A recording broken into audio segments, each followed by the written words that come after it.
जोंखौ बिटिआर सरकारखौ बखिनो थांदों मा मोन्थाय दं बिस्रा जोंखौ बखिनो बिथांमोना समाजखौ गुबुंले खालामबोनानै जोंखौ बिथांमोननि गावसिनि पापखौ सुस्रांहोनानै आरो जोंखौ बखिबावदोंसो आरो बुंबावनांगौबाथ' अनेक खोथा दङ हारिजों हारि दाङाबाजिया सोरनि समाव जायामोन हारिजों हारि दाङाबाजि 2012 आव सोरनि सरकार दंमोन माइनरिटिजों बर'जों जे दाङाबाजि जादों बै समाव सोरनि सरकारमोन बरंस जोंखौ साबायखरसो होनांगौमोन बिथां हाग्रामा महिलारि बिथाङा जे गावसोर मावनाय पापखौ बिटिआर सरकारा प्रमद बर' सारनि दैदेननाय जे सरकारा बे पापखौ सुस्रांगासिनो दं जोंखौ साबायखरसो होनांगौमोन उन्दै उन्दै हाई सेकेन्डारियाव फरायनाय जाय बिथांमोना जाय छात्र छात्री बिथांमोना भटार लिस्टआवनो गैया दाबो भटार लिस्टआवनो गाखोआखै बैफोर बिथांमोनखौ बैफोर छात्र छात्रीखौ दिनै न' थांनानै फैसानि लबाव प्रलबनाव बिथांमोना जयनिं प्रग्राम लागासिनो दं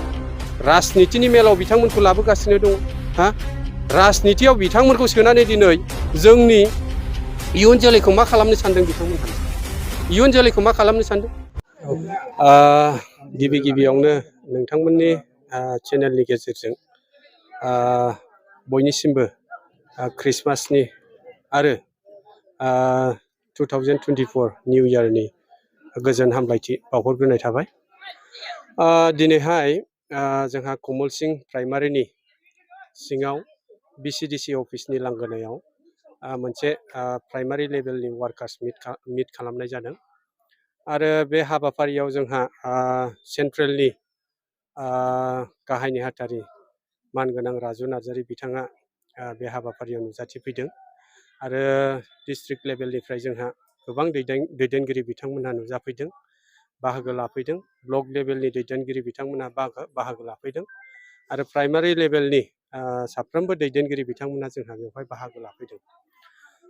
बाहागो लाफैदों जोंना सेन्ट्रेल कमिटिनि मानगोनां राजु नार्जारि बिथाङा जे जोंनि दोलोनि सोमोन्दै गोबां खोथा बाथ्रा बुंलांदों जोङो जोंनि दोलोखौ गोख्रों खालामनांगौब्ला माबायदि हाबाफारि लानांगोन माबायदि खामानि मावलांगोन बिनि बिसय जोंहा बुंलांबाय आरो बेवहाय गोबां खोथा रायलायनाय जादों जे फैगौ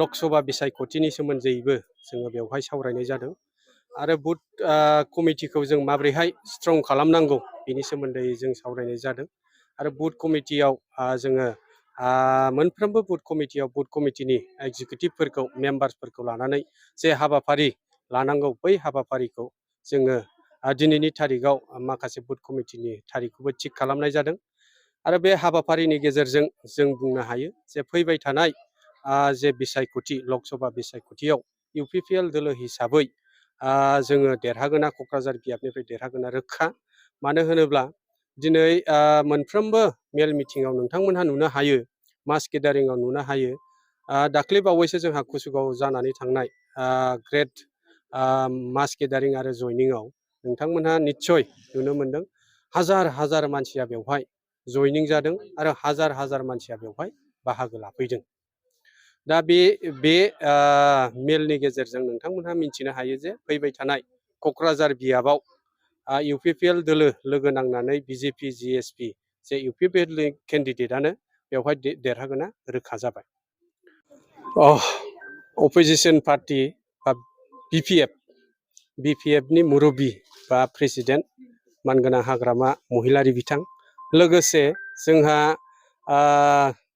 MLA मानगोनां रबिराम बिथांमोनहा दाख्लै गाम्बारि बिलाव फैनानै गोबां बाथ्रा बुंलांदों जोंनि UPPL दोलो बा बिटिआर सरकारनि सोमोन्दै बिथांमोनहा गाब्रायनाय मोनदों बिराद गाब्रायदों खर' सादों मानो होनोब्ला जोंनि खामानि मावनाय बिटिआर सरकारनि डेभेलप खालामनाय बिटिआर सरकारनि गोबां आसनि लानायखौ नुनानै बिथांमोनहा गाब्रायदों जे गमामायैनो UPPL दोलोनि जे बिजाथि क'क्राझार बियाबाव देरहागोना रोखा जाबाय होननानै बिथांमोनहा दिनै गिनाय फैदों जायनि थाखाय बिथांमोनहा सिमां मोगथां माने बखिलागासिनो दङ माने बिटिआर सरकारखौ फेलार होननानै बिथांमोनहा बुंबाय थायो खिन्थु जों बुंदों फेलार माने मा बे वर्डखौनो मोजाङै मिथिया आंथ' बेखौसो सन्देह दाबो बिथांमोननि दैदेनगिरि बिथांमोनहा दा बिथांमोननि दैदेनगिरिमोनहा जुदि फेलार वर्डखौ जुदि मोजाङै मिथिनाय मोनब्ला बेफोरबायदि बाथ्राखौ बुंनाय नङामोनदां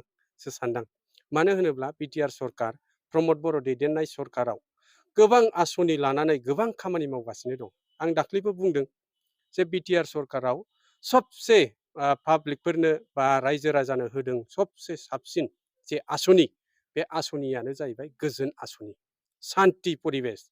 मानो होनबा जों थांनाय बोसोराव 17 बोसोराव गोबां माने गुन्दागिरि, दादागिरि, एखेबारे जौ जुवा बैबायदि समाज बेरेखा हाबाफारिफोरखौ जों नुबोनो मोन्दोंमोन। खिन्थु दिनैनि थारिखआव जे प्रमद बर' सारा जे आसनि लादों, गोजोन आसनि, सान्ति परिबेस, दा बैयो जोंनि गेजेराव इस्टाब्लिश जाबाय। दा जोंनि गेजेराव ओरैबायदि सान्ति जाबाय, माने साहानि मानसिया खोलाहा फैनो हायो, खोलाहानि मानसिया साहा थांनो हायो।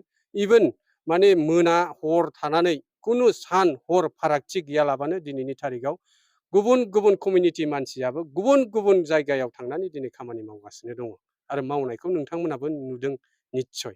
आरो बेजों लोगोसे गोबां आसनि लादों, जाय आसनिखौ जोङो नैबेबायदि दसे सम मिडियानि गेजेरजों बुंफुरजोबनो हाया। बिथांमोना जेखि बुङा मानो बिथांमोना गासिबो खोथा बाथ्राखौनो माने गाब्रायनानै गिनानैसो बुंगासिनो दङ बिथांमोनहा। बिथांमोननि खोथाखौ जों फिट फिट उत्तर होफिननो हायो। बिथांमोना मा मावबोदों मा मावबोआ जों नुबोजोबदों। PMAY-नि सोमोन्दैथ' आं बारे बारे बुंदों, बिथांमोना गोबां दुर्निति खालामदों, जायखौ जोङो बुंजोबनोनो हाया। बेखौ बुंजोबनांगौबा दिन रात हर बोसोर बोसोर नांगोन हिसाब खालामजोबनांगौबा। जों गामियावनो स्वयं दाबो दङ 2010आव IAY न' जानाय, दिनैसिमबो कमप्लिट जायाखै आरो बिथांमोना कमप्लिटखौनो खालामनो हायाखिसै बे न'खौ। ओरैबायदि बादामालि खाजोबनानै दङ, माने फोरला बेन्दों मानफबजोबनानै दङ, माने नायनो थाङोब्ला नोङो माबा हाग्रा जंगलफोर बायदिसो नुगोन, बेबायदि अबस्था जानानै दङ 2010नि बियो घटनाया। दा गोबां जायगायाव बेबायदि दुर्निति खालामनानै आं बुंदों आरो जोंनि सरकारा बुंबाय थादों, बिथांमोना बेबायदि दुर्निति खालामनानै 3,000निबो बारा 3,000 कौटिनिबो बारा बिथांमोना लाइबिलिटिस गालांदों होननानै जों बुंबाय थादों। दिनै जोङो बिथांमोननि पाप मावनायखौसो दिनै सुस्रांगासिनो दङ। बिथांमोना जे पाप मावलांदों, बै पापखौ सुस्रांनायावनो जोंहा माखासे सम थांदों। रायजोनि खामानि मावनायाव बैसोरनो माखासे हेंथा होबाय थादों आरो बिथांमोना जे दा जेबो मावनो हायाखै, माने 2 बोसोराव 3 बोसोराव जेबो मावनो हायाखै, जेबो डेभेलप जायाखै मायाखै बिथांमोना बुंबाय थादों। 17 बोसोराव बिथांमोना मा मावा, 17 बोसोराव बिथांमोना मा मावा। आरो बुंबावनांगौबाथ' अनेक खोथा दङ। हारिजों हारि दाङाबाजिया सोरनि समाव जायामोन? हारिजों हारि दाङाबाजिया 2012आव सोरनि सरकार दंमोन? माइनरिटिजों बर'जों जे दाङाबाजि जादों, बै समाव सोरनि सरकारमोन? सोर खालामामोन? दिनै जोंखौ बिटिआर सरकारखौ बखिनो थांदों। मा मोन्थाय दं बिस्रा जोंखौ बखिनो? बिथांमोना समाजखौ गुबुंले खालामबोनानै जोंखौ बिथांमोननि गावसिनि पापखौ सुस्रांहोनानै आरो जोंखौ बखिबावदोंसो। बरंसो जोंखौ साबायखरसो होनांगौमोन बिथां हाग्रामा महिलारि बिथाङा, जे गावसोर मावनाय पापखौ बिटिआर सरकारा प्रमद बर' सारनि दैदेननाय जे सरकारा बे पापखौ सुस्रांगासिनो दङ। जोंखौ साबायखरसो होनांगौमोन। खिन्थु बरंसो बिथांमोना साबायखर होनो अनगायै जोंखौ गाज्रिसो बखिगासिनो दं। आरो लेटेस्ट जि ट्रेनखौ बिथांमोनहा लाबोदों, बे ट्रेनाथ' बिराद गाज्रि। मा ट्रेन बेलाय? उन्दै हाई सेकेन्डारियाव फरायनाय जाय सात्र सात्रि बिथांमोना भटार लिस्टआवनो गैया, दाबो भटार लिस्टआवनो गाखोआखै,